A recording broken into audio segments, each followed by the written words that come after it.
So hello everyone, आज का जो हमारा टॉपिक है पाइथन के इस सीरीज में वो है रेंज फंक्शन। हमारा जो चल रहा है वो अभी हम पढ़ रहे थे इटरेटिव कंट्रोल स्टेटमेंट, जस्ट उसको हमने फिनिश किया है।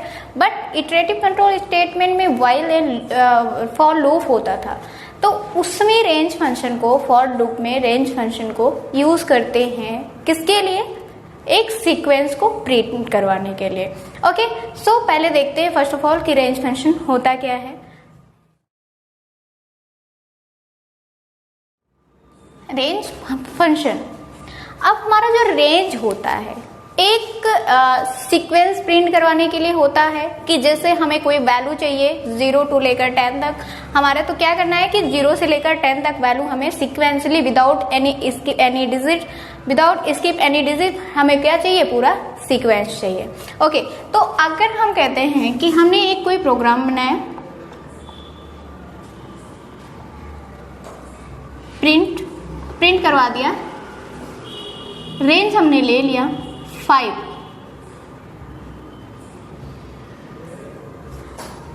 तो यहां पे जो आउटपुट शो होगा वो आउटपुट क्या होगा? ये रेंज बता देगा डायरेक्ट आउटपुट इसका।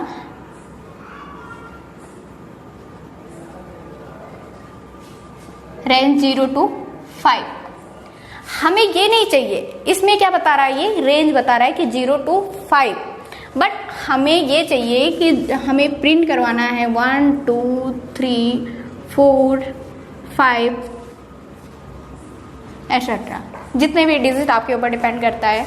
तो उसके लिए हम क्या करते हैं? फॉर लूप का यूज करते हैं। जैसा कि फॉर लूप हमने प्रीवियस वीडियो में देख चुके हैं कि फॉर लूप कैसे यूज करते हैं, किस तरीके से उसका सिंटैक्स होता है।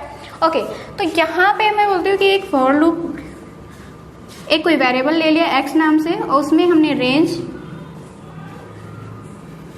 5 दे दिया, प्रिंट करवा दिया x को, प्रिंट x। अब यहां पे जो प्रिंट होगा, अब जो हमारा आउटपुट शो होगा वो क्या शो होगा? 0 1 2 3 4 5। हमारा जो रेंज 4 तक प्रिंट होगा, क्योंकि 1 2 3 4 5 इसने 4 डिजिट सीक्वेंसली लिया without skip any digit. Okay, तो यहाँ पे ये नहीं है कि 1 से लेकर हमें 5 तक वैल्यू होगा।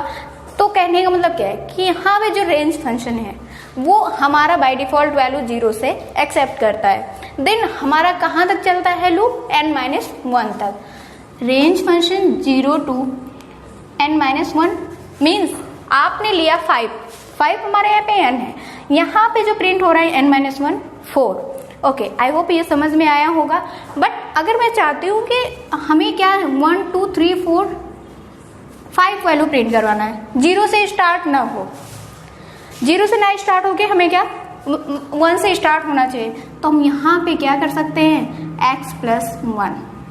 अब जो हमारा वैल्यू एक इंक्रीमेंट होके प्रिंट होगा, जैसे यहाँ पे 0 से स्टार्ट होता है तो +1 0 1 ऐसे करके हमारा 5 तक प्रिंट हो जाएगा।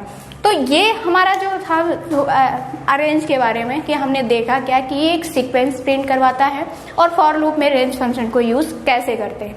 ओके, अब देखते हैं कि रेंज फंक्शन का सिंटैक्स क्या होता है। तो आप क्या करेंगे? सिंटैक्स देखते हैं कि रेंज फंक्शन का सिंटैक्स क्या है। क्या करते हैं कि रेंज फर्स्ट जो हमारा होता है वो स्टार्टिंग वैल्यू होता है, स्टार्ट वैल्यू। सेकंड हमारा एंड वैल्यू होता है। एक आता है स्टेप वैल्यू। ये स्टेप वैल्यू क्या है? ये स्टेप वैल्यू क्या है कि सपोज आपको एक इवन नंबर प्रिंट करवाना है। ओके, इवन नंबर 2 से लेकर 20 तक, 2 4 6 8 10 एज इट इज 20 तक। ओके, तो यहाँ पे हमारा जो सिंटैक्स बनेगा, हमारा जो एक स्टार्ट वैल्यू हमारी 2 से स्टार्ट, इनिशियल वैल्यू हमारी 2 से स्टार्ट हो रही है। ओके, 2 एंड वैल्यू हमारी क्या है? 20। तो यहाँ पे जब हमारा रेंज फंक्शन का लूप चलता था n-1 तक और यहाँ पे उसने दे दिया है 20, तो n-1 सब्ट्रैक्ट होके तभी तो आया होगा। तो हमारा जो n रहा होगा वो कितना 21 माइनस 1, तभी हमारा क्या आया 20। तो यहाँ पे जो होगा हमारा एंड वैल्यू 21, n माइनस 1 करके 20 प्रिंट होगा।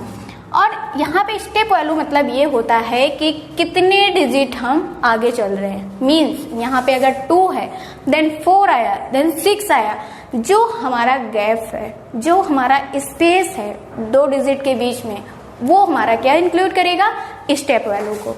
तो यहाँ पे हम 2 लिख सकते हैं, इस तरीके से ये होगा। अब किसी भी प्रिंट फंक्शन में इसको यूज करके हम प्रोग्राम कर सकते हैं। ऐसे कर लीजिए, for x in range 2 12 2, print करवा दीजिए x को, प्रिंट x। अब जो हमारा यहाँ पे आउटपुट शो होगा वो होगा 2 2 4 6 8 एज इट इज 20 तक। सो आई होप आप लोगों को समझ में आया होगा रेंज फंक्शन का ये किस तरीके से। अगर यहीं पे बात आती है कि हमें प्रिंट करवाना है रिवर्स नंबर को, ओके, मतलब मुझे 20 से क्या चाहिए, 20 से 2 तक प्रिंट करवाना है। यही जो है अपोजिट, जस्ट अपोजिट, इस प्रोग्राम को हम जस्ट अपोजिट कर देते हैं कि 20 से लेकर हमें 2 तक प्रिंट करवाना है। वेरी सिंपल, क्या करना है, हमें तो लॉजिक यूज करना है। क्या करेंगे, यहाँ पे सिर्फ थोड़ा सा चेंजिंग होगा, जो हमारा स्टार्ट वैल्यू होगा वो 20 हो जाएगा। स्टार्ट वैल्यू हमारा 20 हो गया, हमारी एंड वैल्यू कितनी है, 2 है, मतलब वैल्यू क्या रही होगी 3, तभी n माइनस 1 होगा, तो यहाँ पे वैल्यू 3 हो जाएगा। देन उसके बाद में कितने स्टेप डिक्रीमेंट हो रहा है, उसमें इंक्रीमेंट हो रहा था 2 स्टेप, इसमें 2 स्टेप डिक्रीमेंट हो रहा है, मतलब यहाँ पे हम जो लेंगे वो -2 लेंगे। ओके, अब print as it is x को, वो जो आउटपुट शो होगा अब वो क्या होगा 20 18 16 14 एज इट इज 2 तक।